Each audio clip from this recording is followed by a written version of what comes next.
Assalamualaikum anak-anak. Kaifa haluk tilmid ya soli wa solihah? Insyaallah tilmid bi khair, alhamdulillah. Anak-anak, jangan lupa untuk tetap menjaga kesehatan ya. Tetap melaksanakan 3M. Memakai masker, mencuci tangan, dan menjaga jarak. Anak-anak, sebelum kita memulai pembelajaran, mari kita berdoa bersama-sama. Rabbi zidni ilma warzuqni fahma. Di pertemuan hari ini kita akan mempelajari tentang Bahasa Indonesia kelas 3, tema 6, subtema 1, sumber energi. Menemukan informasi dari teks tentang matahari dan pemanfaatannya. Informasi dapat kita temukan pada setiap paragraf yang menyusun sebuah teks. Caranya yaitu membaca secara cermat. Kamu dapat menandai bagian atau kata-kata penting di setiap paragraf. Setelah menemukan informasi dan setiap paragraf, kita dapat merangkainya menjadi satu paragraf. Setiap planet yang ada di tata surya berputar mengelilingi matahari. Hal tersebut menjadikan matahari sebagai pusat tata surya. Matahari termasuk kategori bintang karena matahari memancarkan cahaya sendiri. Matahari juga menjadi sumber energi bagi planet di sekitarnya. Setiap planet yang ada di tata surya berputar mengelilingi matahari. Hal tersebut menjadikan matahari sebagai pusat tata surya. Matahari termasuk kategori bintang karena matahari memancarkan cahaya sendiri. Matahari juga menjadi sumber energi bagi planet di sekitarnya. Anak-anak, informasi yang terdapat pada teks tersebut adalah matahari sebagai pusat tata surya. Menemukan kata-kata baru dalam teks tentang sumber energi. Ketika membaca sebuah teks, kita seringkali menemukan kata-kata penting yang belum kita ketahui artinya. Arti dari kata-kata tersebut dapat kita cari dengan menggunakan Kamus Besar Bahasa Indonesia atau KBBI. Bertanya kepada guru atau orang tuamu. Arti kata panas. Contoh ya, suatu keadaan di mana suhu meningkat dan tinggi. Nah, kalimat yang bisa kita buat dari kata panas adalah panas matahari dapat digunakan untuk menjemur pakaian. Menceritakan kembali informasi yang dapat berdasarkan teks lisan tentang sumber energi. Langkah-langkah menceritakan kembali informasi pada teks lisan sebagai berikut. 1. Mendengarkan secara teliti keseluruhan isi teks. 2.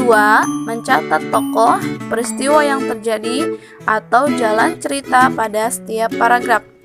3. Mencatat kata-kata penting lainnya yang berkaitan dengan tema. 4. Mencari makna dari kata-kata yang baru kamu ketahui. Sumber energi dibagi menjadi 2 bagian. 1. Sumber energi dapat diperbarui. Nah, sumber energi yang dapat diperbarui itu artinya dapat digunakan secara terus-menerus. Yang kedua, sumber energi tidak dapat diperbarui. Artinya, sumber energi yang terbatas pemakaiannya. Sumber energi yang dapat diperbarui contohnya matahari, air, panas bumi, dan angin. Sumber energi yang tidak dapat diperbarui contohnya batu bara dan minyak bumi. Sumber energi dapat habis jika tidak digunakan dengan benar oleh manusia. Untuk menjaga kelangsungan energi, maka kita harus menghemat energi listrik, menghemat penggunaan air, dan tidak membuang sampah ke aliran air. Mengidentifikasi kata-kata dari teks tentang sumber energi. Setiap informasi dalam teks memiliki kata-kata khusus. Kata-kata khusus merupakan kata-kata yang berkaitan erat dengan tema teks. Untuk mengidentifikasi kata-kata khusus dalam teks, kita harus membaca teks secara keseluruhan. Setelah itu, tandai kata-kata yang berkaitan dengan tema. Nah, berikut ini adalah langkah-langkah untuk mendapatkan informasi dari tulisan. Yang pertama, membaca dengan cermat. Kemudian, yang kedua, mencatat informasi penting. Yang ketiga, merangkai dan menyimpulkan informasi terlebih dahulu. Perhatikan contoh percakapan berikut antara Adi dan Ibu.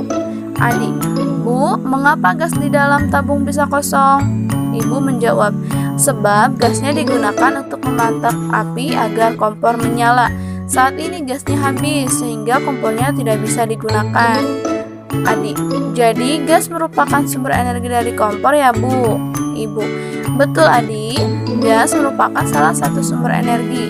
Gas merupakan sumber energi yang berasal dari fosil. Energi fosil berasal dari jasad dan sisa makhluk hidup yang sudah mati jutaan tahun yang lalu. Energi fosil terbentuk melalui proses yang sangat lama dan terjadi di dalam bumi. Nah, anak-anak, kira-kira apa informasi dari teks percakapan tersebut? Iya, betul. Gas merupakan sumber energi yang berasal dari fosil. Semua benda yang menghasilkan energi disebut sumber energi.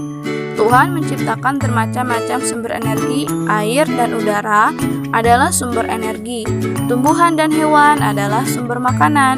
Makanan menghasilkan energi bagi tubuh. Jadi, tumbuhan dan hewan juga termasuk sumber energi ya. Sumber energi lainnya yang ada di bumi adalah matahari. Matahari menghasilkan energi cahaya dan panas. Cahaya dan panas matahari merupakan sumber kehidupan di bumi. Matahari adalah sumber energi terbesar di bumi. Tanpa adanya matahari, tumbuhan tidak dapat melakukan fotosintesis. Dari proses fotosintesis dihasilkan makanan dan oksigen. Makanan dan oksigen sangat penting bagi kelangsungan hidup manusia dan makhluk hidup lainnya. Selain membantu proses fotosintesis, sinar matahari juga merupakan sumber energi listrik ya, melalui pembangkit listrik tenaga surya atau PLTS. Energi cahaya matahari diubah menjadi energi listrik. Salah satu PLTS terbesar di Indonesia terdapat di Kabupaten Karangasem, yaitu Bali. Nah, perhatikan pertanyaan berikut. Tuliskan informasi yang terdapat pada paragraf pertama. Jawabannya adalah, semua benda yang menghasilkan energi disebut sumber energi. Air, udara, tumbuhan, dan hewan adalah sumber energi. Pertanyaan kedua. Paragraf keberapakah terdapat informasi tentang sumber energi? Iya, betul, di paragraf pertama. 3. Apa sih manfaat energi panas matahari? Kemudian tuliskan 3 contohnya. Manfaat energi matahari yaitu sebagai sumber energi yang tak terbatas, sebagai pembangkit listrik tenaga matahari, dan membantu proses fotosintesis. Kemudian, apa sih yang dihasilkan dari proses fotosintesis? Iya, betul sekali. Dari proses fotosintesis, maka akan dihasilkan makanan dan oksigen. Kemudian, mengapa matahari disebut sebagai sumber energi terbesar di bumi? Iya, karena cahaya dan panas matahari merupakan sumber kehidupan di bumi. Anak-anak, coba perhatikan. Untuk membuktikan bahwa matahari adalah sumber energi panas, Siti melakukan percobaan. Siti menyiapkan segumpal kapas dan sebuah kaca pembesar. Lalu Siti meletakkan kapas di atas sebuah wadah. Siti memegang kaca pembesar di atas kapas. Siti mengumpulkan sinar matahari ke kaca pembesar dan mengarahkannya kumpulan cahaya itu ke kapas. Pada percobaan di atas, kita mengetahui bahwa cahaya matahari tidak langsung membakar kapas. Butuh waktu lama sampai kapas dapat terbakar. Kegiatan sehari-hari juga membutuhkan waktu. Air dan angin adalah sumber energi. Air bukan hanya sumber energi bagi tubuh. Air juga sumber energi listrik. Cara memanfaatkannya adalah air ditampung pada sebuah bendungan atau waduk. Lalu, bagaimana air di bendungan dapat menghasilkan energi listrik?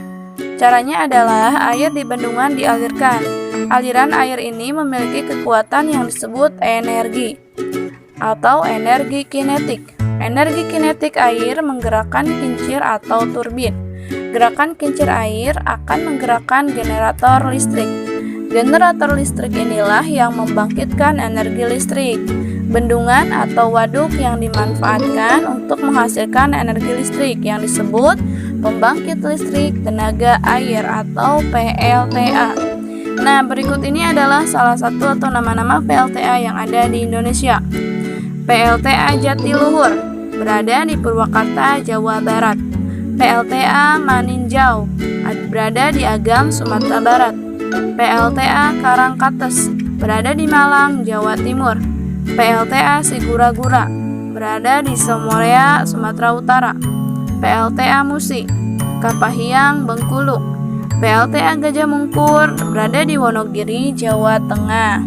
Nah, ini adalah salah satu contoh PLTA Sigura-gura. Sumber energi lainnya adalah udara. Di dalam udara terdapat oksigen. Oksigen penting bagi kelangsungan hidup manusia. Manusia bernapas menghirup oksigen. Udara bukan hanya sumber energi bagi tubuh. Udara juga dapat dimanfaatkan sebagai energi listrik. Udara yang bergerak disebut bayu atau angin. Bayu atau angin memiliki energi kinetik. Energi kinetik inilah yang dapat menggerakkan kincir. Kincir angin dapat menggerakkan generator listrik. Generator listrik akan membangkitkan energi listrik. Pembangkit listrik tenaga bayu atau PLTB terbesar di Indonesia terdapat di Sidrap atau Sulawesi Selatan. Sekian yang dapat Ibu sampaikan, semoga dapat dipahami. Kita tutup pembelajaran hari ini dengan membaca kafaratul majlis. Subhanakallahumma wa bihamdika asyhadu an la ilaha illa anta astaghfiruka wa atubu ilaik. Ila liqa. Ma'assalam. Wassalamualaikum warahmatullahi wabarakatuh.